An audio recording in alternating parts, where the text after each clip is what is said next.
I'm curious why yawning is contagious. Yawning seems like such a simple, sleepy behavior, but did you know it's contagious when you see or even hear someone yawn? Your brain's mirror neurons are activated, making you want to yawn too.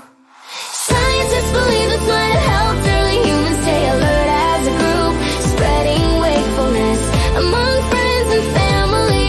It's fascinating that this behavior isn't limited to humans, chimpanzees, dogs, and even some birds exhibit the same contagious effects.